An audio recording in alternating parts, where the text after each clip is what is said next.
नमस्कार, यो हो ग्यालेक्सी प्रदेश न्यूज। सुरुवातमा हेडलाइन्स।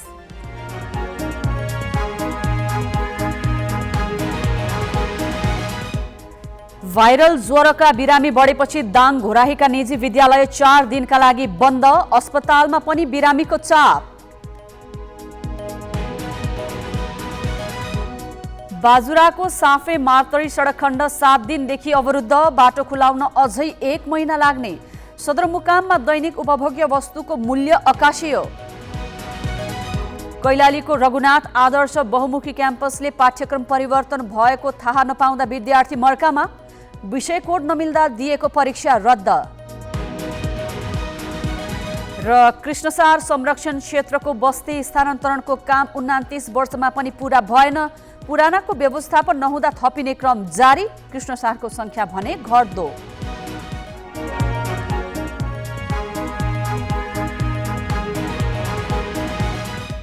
अब न्यूज विस्तारमा।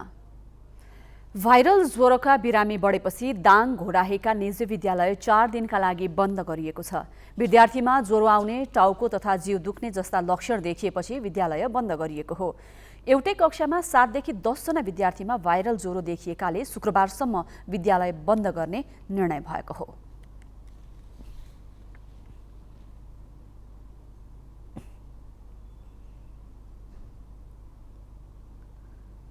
दिनानुदिन ज्वरोका विद्यार्थीहरू बढिरहेका छन्। खास गरेर कम उमेरका बालबालिकाहरूमा यो भाइरल ज्वरोको समस्या देखा परेको छ। ज्वरो आउने, टाउको दुख्ने, जिउ चिलाउने यस्ता खालका समस्याहरू छन्। कतिपय अवस्थामा उनीहरू बेहोसीको अवस्थामा पनि पुगेका छन्। स्वास्थ्य संस्थामा पनि भाइरल ज्वरोका बिरामीको चाप बढेको छ। उपचारका लागि आउने 50% भाइरल जन्य बिरामी हुने गरेको स्वास्थ्य संस्थाले जनाएका छन्। हामी कहाँ अहिले हेर्दाखेरि दैनिक बिरामीहरू चाहिँ स्वास्थ्य संस्थामा आउने बिरामीहरूमध्ये 50% बिरामीहरू चाहिँ भाइरल फिभरको केस भेटेको छ। विद्यार्थीमा भाइरल ज्वरोको समस्या देखिएपछि अन्य क्षेत्रमा पनि केही दिनका लागि विद्यालय बन्द गर्ने तयारी भइरहेको छ। बाजुराको साफे मार्तरी सडक खण्ड अवरुद्ध भएको 7 दिन बितिसक्दा पनि अझै खुलेको छैन। पहिरोका कारण एक साता अघि बल्दे दवारी सडक भासिएपछि साफे मार्तरी सडक अवरुद्ध भएको थियो। करिब 1 किलोमिटर सडक क्षेत्र जुनसुकै समयमा पनि पहिरो जान सक्ने अवस्थामा रहेकाले सडक खुलाउन अझै 1 महिना लाग्ने सडक विभागले जनाएको छ।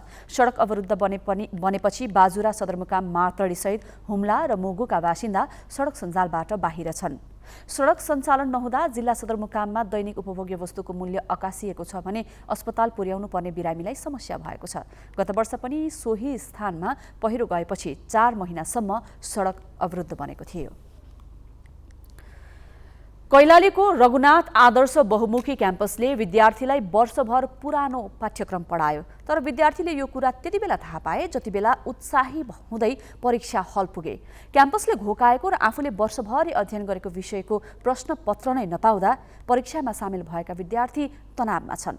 विषय कोड नमिल्दा उनीहरूको परीक्षा नै रद्द हुने भएको छ। अहिले क्याम्पसले निरीहता प्रकट गरिरहेको छ। रघुनाथ आदर्श बहुमुखी क्याम्पसमा बीबीएस दोस्रो वर्षमा अध्ययनरत विद्यार्थी साउन 3 गते बिहान परीक्षामा सहभागी हुन घोडाघोडी बहुमुखी क्याम्पसमा उत्साहित हुँदै पुगे। तर शिक्षकले कहिल्यै नपढाएको र आफूले तयारी नगरेको प्रश्नपत्र पाएपछि उनीहरू चकित परे। पछि थाहा भयो क्याम्पसले 1 वर्षसम्म पढाएको पाठ्यक्रम पुरानो रहेछ। सिलेबस चेन्ज भएको तपाईँहरू अपसेट देखिनुहुन्छ। एक्जाम दिँदा नदिँदा केही फरक पर्दैन, नदिनुहोस् भन्ने कुरा पनि गर्नुभएको सुरुमा। त्यो गरिसकेपछि अनि हामीहरूले अब एक्जाम हलमा बसिसकेपछि त्यत्तिकै निस्किन पनि मन लागेन है। अब वर्षभरि 1.5 वर्ष पढेको थियो। विद्यार्थी अन्यलमा परेपछि मात्रै क्याम्पसले 2 वर्ष अघि त्रिभुवन विश्वविद्यालयले स्नातक तह दोस्रो वर्षको पाठ्यक्रम परिवर्तन गरेको थाहा पायो। यससँगै शिक्षकको क्षमतामाथि पनि प्रश्न उठेको छ। लज्जा बोधले शिक्षकहरूको शिर निहुरिएको छ, ग्लानीले थिचिएका छन्। विद्यार्थीको भविष्यमाथि खेलवाड भएको घटनाप्रति क्याम्पस प्रशासनले विद्यार्थी र तिनका अभिभावकसँग क्षमा मागिरहेको छ। क्याम्पस प्रमुख निरीहता प्रकट गरिरहेका छन्। संस्थाले अपडेट हुनुपर्थ्यो, त्यसमा मात्रै छैन। त्यसमा पनि अहिले सेकेन्ड इयरको परीक्षा दिइरहेका विद्यार्थीहरूको पठन पाठन चल्ने क्रममा केही समयसम्म लकडाउनका कारणले पनि हामी त्यो सूचनाबाट वञ्चित भयौँ। त्रिभुवन विश्वविद्यालयले क्याम्पसहरूलाई पत्राचार गरेर या अन्य माध्यमबाट त्यसरी सिलेबसहरू चेन्ज भएको जानकारी गराउने गरेको छैन। उसले आफ्नो वेबसाइटमा चाहिँ त्यो कुराहरू राख्छ। अब त्यो वेबसाइट पटक पटक नहेर्नु, त्यसमा चाहिँ जानकारी नरहनु हाम्रो गम्भीर त्रुटि हो।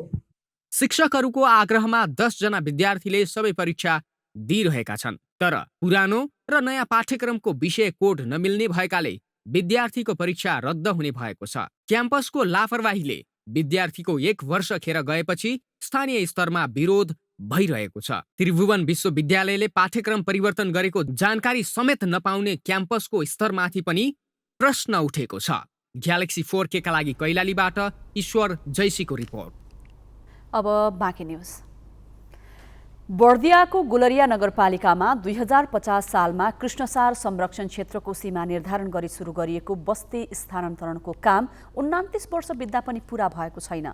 2050 देखि 52 सम्म स्थानान्तरणका क्रममा छुटेका 51 परिवार बढेर अहिले 142 पुगिसकेका छन्। पुराना परिवारको स्थानान्तरण नहुँदा बस्तीमा बाहिरबाट आएर बस्नेको संख्या पनि बढ्दै गएको छ। यसले कृष्णसारको संरक्षणमा नै चुनौती थपिएको छ। संरक्षण क्षेत्रमा बसिरहेका किसानलाई 245 बिघा जग्गाको मुआब्जा दिएर सरकारले स्थानान्तरण गर्यो। मुआब्जा पाउने परिवारले त्यतिबेलै संरक्षण क्षेत्र छाडे, तर जग्गाधनी प्रमाण पूर्जा नभएका 51 परिवारले मुआब्जा पाएनन्। उनीहरूले बस्ती पनि छाडेनन्। पुराना परिवारको स्थानान्तरण नहुँदा संरक्षण क्षेत्रमा बाहिरबाट आएर बस्नेको संख्या पनि बढ्दै गएको छ। यो सरकारले आफ्नो नियम कानुनको ढङ्गले सरकारले केही राम्रो गतिलो काम गरिएको छैन। यसमा पनि राजनीतिक भइरहेको छ। भोट ब्यालेन्सको लागि बस्ती हस्तान्तरण नगर्ने अनि बस्ती यहीँ बसाइराख्ने, भोट लिने, वार्डमा जित्ने, मेयरमा जित्ने, सांसदमा जित्ने, यही राजनीतिक भइरहेको छ। मेन चुनौती यो हो। संरक्षण क्षेत्रबाट बस्ती स्थानान्तरण नहुँदा कृष्णसारको संरक्षण चुनौतीपूर्ण बन्दै गएको छ। यसै पनि कृष्णसारका लागि चरण क्षेत्र कमी छ। तारबार बलियो छैन। नजिकैको मानव बस्तीकै कारण कृष्णसारमाथि कुकुरले आक्रमण गर्छ। जङ्गली जनावरको आक्रमणबाट पनि कृष्णसारको संख्यामा कमी आइरहेको छ। चरीचरण अतिक्रमण र बस्तीका पशु चौपायाबाट विभिन्न रोग सर्दा कृष्णसार सङ्कटमा पर्दै गएका छन्। 2070 सालसम्म 300 को संख्यामा रहेका कृष्णसार अहिले 210 वटामा झरिसकेका छन्। अनुसार 210 वटा कृष्णसार वन्यजन्तु प्रजाति कृष्णसार क्षेत्रमा रहेको छ र यसलाई संख्या वृद्धि भनेको हाम्रो चुनौती हैन। यसको वासस्थान, संरक्षण, व्यवस्थापन र यसको कमभन्दा कम जोखिमबाट कसरी यसलाई बचाउन सकिन्छ त्यो कुराहरूमा चाहिँ हाम्रो अटल प्रयासहरूको छ। तराईको एकमात्र संरक्षण क्षेत्रको रूपमा रहेको कृष्णसार संरक्षण क्षेत्र 16.95 वर्ग किलोमिटर क्षेत्रफलमा फैलिएको छ। भविष्यमा सुन्दर पर्यटकीय क्षेत्र बन्ने बर्दियाको सदरमुकामसँग जोडिएको कृष्णसार संरक्षण क्षेत्रको प्रमुख समस्या बस्ती व्यवस्थापन तत्कालै समाधान गर्नुपर्ने देखिन्छ। ग्यालेक्सी 4K लागि बर्दियाबाट सन्तोष पौडेलको रिपोर्ट। खुकुरीका लागि आवश्यक कच्चा पदार्थ फलामको सहज उपलब्धता र दक्ष कालीगढको अभावमा भोजपुरी खुकुरीको चर्चा सेलाउँदै गएको छ। आन्तरिक तथा विदेशी बजारमा समेत माग भइरहे पनि स्थानीय सरकारद्वारा वन पैदावारमा लगाइएको प्रतिबन्ध र दक्ष कालीगढको पलायनले खुकुरी उद्योग बन्द भइरहेका छन्। यसले भोजपुरी खुकुरीको लोकप्रियता समेत घट्दै गएको छ। सदरमुकाम भोजपुर सहित कोट, दलगाउँ, गोगने, खावा, खैराङ, टक्सार लगायतका 35 स्थानबाट खुकुरी उत्पादन गरिन्छ। यी स्थानबाट उत्पादित बुदुना, सिरुपाते, बाँसपाते लगायतका खुकुरी चर्चामा छन्। घरेलु प्रयोजनदेखि देश विदेशमा कोसेलीका मुख्य आकर्षकको रूपमा रहेको खुकुरीको माग र लोकप्रियता बढेकै छ। तर कच्चा पदार्थको सहजता र दक्ष कालीगढ नहुँदा उत्पादनमा समस्या छ। राम्रै आम्दानी भए पनि पछिल्लो पुस्ता यसतर्फ आकर्षित छैनन्, जसका कारण पेसा सङ्कटमा पर्दै गइरहेको छ। मेन कुरो भनेको हामीलाई यसमा अब कोइलाकै समस्या हो। अब सरकारले गर्छ अब हामीलाई अब ओखरको काठ चाहिने मेन अब बिँडहरू बनाउन हो, त्यो भने दिँदैन, सरकारले बन्देज गरेको छ। हुन्छ सबै भन्छ अब उद्योग दर्ता गरेर सबै फ्यासिलिटी पाउँछ भन्छ, तर केही छैन, सरकारले अहिलेसम्म फ्यासिलिटी केही नै छैन। भोजपुरमा उत्पादित खुकुरी धरान, विराटनगर, काठमाडौँ सहित भारत, चीन, बङ्गलादेश, पाकिस्तान, ब्रुनाईसम्म निर्यात हुँदै आइरहेको छ। अहिले पनि मासिक 300 देखि 500 सम्म खुकुरीको माग आउँछ। तर पेसाबाटै पलायन हुँदै गएका उद्योगीले माग बमोजिमको उत्पादन दिन सकेका छैनन्। खुकुरी उद्योगलाई प्रोत्साहन नमिल्दा पेसा पुस्तान्तरण हुन सकेको छैन। पछिल्लो समय खाडी तथा अरेबियन मुलुकमा खुल्ला रूपमा खुकुरी ल्याउन प्रतिबन्ध लागेपछि चिनो स्वरूप काठे खुकुरी लाने गरिएको छ। अन्यत्रबाट भने मागमा कमी आएको छैन। माग अनुरूपको आपूर्ति हुन नसक्दा कतिपय भारतीय कमसल खुकुरीले बजार ओगटिरहेका छन्। 2027 सालमा राजा महेन्द्र भ्रमणको क्रममा भोजपुर आउँदा सिंहबहादुर विश्वकर्माले खुकुरी उपहार दिएका थिए। कलात्मक खुकुरी पाएपछि उत्साहित भएका राजा महेन्द्रले नै प्रवर्धनमा भूमिका खेलेपछि भोजपुरे खुकुरीले लोकप्रियता पाएको स्थानीय कथन छ। ग्यालेक्सी फोकेका लागि भोजपुरबाट विवेक राईको रिपोर्ट। राष्ट्रिय प्रसारण लाइनको विद्युत नियमित नहुँदा बाजुरा सदरमुकाम मार्तडीवासी समस्यामा परेका छन्। सदरमुकाम मार्तडीमा 6 महिना अघि राष्ट्रिय प्रसारण लाइनको विद्युत जडान गरिएको थियो। 3 महिना यता विद्युत अनियमित हुँदै आएको छ। अनियमित विद्युतका कारण बैंक तथा वित्तीय संस्था, छापाखाना, विद्युतीय सञ्चार माध्यम, फर्निचर, मासु, ग्रिल लगायतका घरेलु उद्योग मर्कामा परेका छन्। विद्युतसँग जोडिएका दैनिक कामकाज समेत असहज बनेको छ।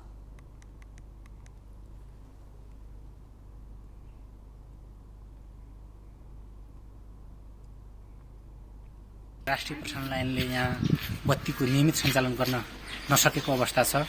हामीले जनताले जो यो हाम्रो बाजुरा जिल्लाको सदरमुकाम रहेको मार्तडीमा नागरिकता बनाउन आउँदा अनि सरकारी कार्यालयका कामकाजहरू गर्न लाग्दा सम्पूर्ण समस्याहरू शास्ति भोग्नु परेको अवस्था छ। टाढा टाढाबाट आउने गरेका जनताहरूले अहिले सम्पूर्ण कार्यालयबाट आफ्ना सेवा सुविधा लिनबाट एकदमै समस्या भइरहेको छ। विद्युत अनियमित हुनुलाई प्राधिकरणले भने लामो दूरी र भौगोलिक विकटतालाई कारण भनेको छ। एउटै फिडरबाट अछाम सदरमुकाम साँफे बगर र बाजुरा सदरमुकाम मार्तडीमा विद्युत प्रवाह भइरहेकाले पनि समस्या आएको प्राधिकरणको भनाइ छ। साँफे बगरदेखि जुन हाम्रो मार्तडीमा 11 केबीमा चार्ज भएको हुँदा अछामको 70% लोड यही फिडरमा भएको छ र बाजुराको लोड पनि यसै फिडरमा भएको हुनाले उता अछाममा पनि 70% तिरको जुन फल्ट कतै भयो भने लाइनमा पनि यही लाइन कटिने भयो, या उता हावाहुरी या पानी सानी पर्यो भने पनि या कतै अब रुखै ढलेर लाइनमा लाग्यो भने यही लाइन डिस्टर्ब हुने हो। त्यस अर्थमा यो अलिकता जेनरली भन्दा नियम अलिकता बढी ट्रिप हुने देखिन्छ। नेपाल विद्युत प्राधिकरणले सदरमुकाम मार्तडी सहित खप्तड, छेडेदह र बुढीगङ्गा नगरपालिकामा राष्ट्रिय प्रसारण लाइनको विद्युत उपलब्ध गराएको छ। ब्रेकपछि बाँकी न्यूज। प्रदेश र सङ्घको निर्वाचन नजिकै गर्दा जिल्ला प्रशासन कार्यालय सुर्खेतमा नागरिकता र राष्ट्रिय परिचय पत्र लिनेको भीड लाग्ने गरेको छ। सेवाग्राहीको अत्यधिक भीड बढेपछि सुर्खेत प्रशासनले राति 9 बजेसम्म सेवा प्रवाह गर्न थालेको छ। अधिकांश सरकारी कार्यालयका कर्मचारी बिहान 10 बजे कार्यालय नपुग्ने र बेलुका 5 नबज्दै बाहिरिने जनगुनासो बढिरहेका बेला सुर्खेत प्रशासनले राति 9 बजेसम्म सेवा दिन थालेपछि चौतर्फी प्रशंसा भइरहेको छ। अपराह्न 4 बजेसम्म आउने सबैलाई सेवा दिएर मात्रै फर्काउने उद्देश्यले एक साता यता रातिसम्म कार्यालय खुला राख्ने गरिएको हो। अहिले साँझको 7 बजेको छ। हामी जिल्ला प्रशासन कार्यालय सुर्खेतको प्राङ्गणमा रहेका छौँ। नेपालको सरकारी सेवा अन्तर्गतका कार्यालय समय बिहान 10 बजेदेखि 5 बजेसम्म हो। अधिकांश सरकारी कार्यालयका कर्मचारी 4 नबज्दै कार्यालयमा समय सकेको भन्दै सेवाग्राहीहरूको बाँकी काम भोलि बिहान 10 बजे हुने जवाब दिँदै फर्काउने गर्दछन्। तर सुर्खेतको जिल्ला प्रशासन कार्यालयमा राति 9 बजेसम्म सेवा प्रवाह हुँदै आएको छ। उहाँहरूले जुन 2 बजे 3 बजे अगाडि लिइरहनु भएको जति पनि फर्महरू छ त्यो काम चाहिँ उहाँले सम्पन्न गरेर सकाउने एउटा नियम रहेछ अहिले नयाँ हैन। यति काम होला भन्ने चाहिँ सोचेको थिइनँ। 3वटै काम गरेँ मैले। यहाँ नागरिकता पनि प्रतिलिपि लिएँ, प्लस मैले मतदाता पत्र पनि यहीँ रहेछ हैन एउटा पार्टमा, त्यो मतदाता पत्र पनि बनाएँ, प्लस अब राष्ट्रिय परिचय पत्र पनि अघि नै दिएको थिएँ, अलिकति पेन्डिङ बाँकी थियो, त्यो पनि भर्खरै सकियो। सबै कर्मचारीहरू परिचालन गरेर रातको 9-10 बजेसम्म पनि 150 मान्छेजनाको नागरिकता उपलब्ध गराएर पठाउने काम गर्नुभयो र सिन्ता गाउँपालिका वार्ड नम्बर 3 को तर्फबाट पनि म उहाँलाई सल्युट गर्न चाहन्छु, धन्यवाद दिन चाहन्छु। एकदम खुसी छौँ हजुर, हामी एकदम खुसी। यस्तै हामी टाढाबाट आउने मान्छे सिधा सादा जसै अब जे भए पनि भोलि आउँ अर्को खर्च लाग्छ हजुर, भोलि आउँ अर्को बस्ने हुन्छ, रुपियाँ हुँदैन हामीसँग। एकदम खुसी छौँ हजुर। यो कुरो सबै काम यही बेलासम्म हाम्रो बन्दैछ, बन्न गइरहेको छ, एकदम खुसी। यतिखेर यो फोटोसहितको मतदाता नामावली सङ्कलन तथा दर्ता कक्ष रहेको छ। यो कक्षमा पनि यतिखेर पनि काम चाहिँ सेवा दिने भनेर कर्मचारीहरू बसिराख्नु भएको छ। सबभन्दा धेरै चाहिँ हिजो भएछ। अस्ति पनि 6-7 बजी थियो, हिजो चाहिँ समथिङ 8 बजेपछि समथिङ 9 नै बजे थियो होला। टाढा टाढाबाट एक दिनको बाटो उहाँहरू चाहिँ 10 बजे 9 बजे हिँड्नु हो भने यहाँ चाहिँ 4 बजीतिर आइपुग्नुहुन्छ। 4 बजे आउँदाखेरि 100 जना आउँदाखेरि त यहाँ हिजो मात्रै हामीले 9:30 बजीसम्म गऱ्यौँ। आज पनि तपाईँ देख्दै हुनुहुन्छ अहिले पनि लगभग 7 बज्ने बेला भएको छ। त्यस्तो परिस्थितिमा टाढाबाट खर्च गरेर आइसकेपछि उहाँहरूलाई फेरि यहीँ रोक्दाखेरि बस रिजर्भ गरेर आउनु भएको छ। उहाँहरूलाई यहीँ रोक्दाखेरि कहाँ बस्ने, कहाँ के खाने, होइन, त्यो खर्च पनि बढ्ने भयो हुनाले म हाम्रा साथीहरूलाई पनि म धन्यवाद दिन चाहन्छु। उहाँहरू सबैले चाहिँ यहाँ बसेर अरू फाँटका साथीहरूलाई पनि यहाँ चाहिँ नागरिकता फाँटमा परिचय पत्रमा चाहिँ सहयोग गर्नुहोस् भनेर त्यसरी गरिआएको अवस्था छ। दैनिक 500 भन्दा बढी सेवाग्राहीहरू विभिन्न सेवा लिन जिल्ला प्रशासन कार्यालय सुर्खेतमा आउने गरेका छन्। विभिन्न कार्यालयहरूमा सूचना टाँस्नै गरेर चिया खाजा खाने समयमा सेवा प्रवाह बन्द गरिन्छ। तर यो जिल्ला प्रशासन कार्यालय सुर्खेतमा सेवाग्राहीहरूको चाप बढेपछि कर्मचारीहरू चिया खाजा समेत कार्यकक्षमा खाँदै कार्यालय समयभन्दा अतिरिक्त सेवा दिइरहेका छन्। सेवा प्रवाह सहज र सरल बनाइदा जिल्ला प्रशासनका कर्मचारी यतिखेर धन्यवादका पात्र बनिरहेका छन्। क्यामेरामा विकास खत्रीका साथ सुदीप पुरी, ग्यालेक्सी फोके, सुर्खेत। गौतम बुद्ध अन्तर्राष्ट्रिय विमानस्थलबाट व्यावसायिक उडान सुरु भएको 2 महिनापछि पहिलो चार्टर फ्लाइट अवतरण भएको छ। भियतनामको नोई भाई इन्टरनेसनल एयरपोर्टबाट 2 जना यात्रु बोकेर हाई एयरको जेट काठमाडौँ हुँदै भैरहवामा पार्किङका लागि अवतरण गरेको हो। दिउँसो 1:15 बजे गौतम बुद्ध अन्तर्राष्ट्रिय विमानस्थलमा अवतरण गरेको विमान 2 जना भियतनामी व्यापारी लिएर काठमाडौँ आएको हो। विमान साउन 16 गते काठमाडौँ हुँदै भियतनाम फर्कनेछ। सुर्खेतको गुर्भाकोटमा 2072 सालमा स्थापित उद्योगले एकै वर्षमा 3.5 करोड रुपैयाँको बिउबिजन उत्पादन गरेको छ। अघिल्लो वर्ष 1.5 करोडको बिउ उत्पादन गरेको उद्योगले गत वर्ष 3 करोड 66 लाखको बिउ उत्पादन गरेको हो। सुर्खेतको गुर्भाकोट नगरपालिका मेहलकुनामा स्थापित पवित्र बिउ उद्योगमा उत्पादन भएको बिउ गत वर्ष 34 जिल्लामा पुगेको छ। उद्योगलाई कृषि विकास निर्देशनालय कर्णाली प्रदेशले झण्डै 35 लाख रुपैयाँ अनुदान पनि दिएको छ। उद्योगमा सुर्खेत मात्रै 833 किसान आबद्ध छन्। हामी ग्यालेक्सी प्रदेश न्यूजको अन्त्यमा छौं। जाँदा जाँदै हेडलाइन्स।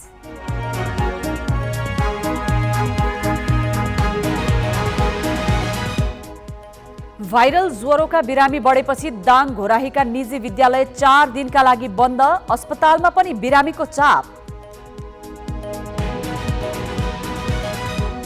बाजुराको साफे मार्तरी सडक खण्ड 7 दिनदेखि अवरुद्ध। बाटो खुलाउन अझै 1 महिना लाग्ने। सदरमुकाममा दैनिक उपभोग्य वस्तुको मूल्य अकासियो। कैलालीको रघुनाथ आदर्श बहुमुखी क्याम्पसले पाठ्यक्रम परिवर्तन भएको थाहा नपाउँदा विद्यार्थी मर्कामा। विषय कोड नमिल्दा दिएको परीक्षा रद्द। र कृष्णसार संरक्षण क्षेत्रको बस्ती स्थानान्तरणको काम 29 वर्षमा पनि पूरा भएन। पुरानाको व्यवस्थापन नहुँदा थपिने क्रम जारी। कृष्णसारको संख्या भने घट्दो।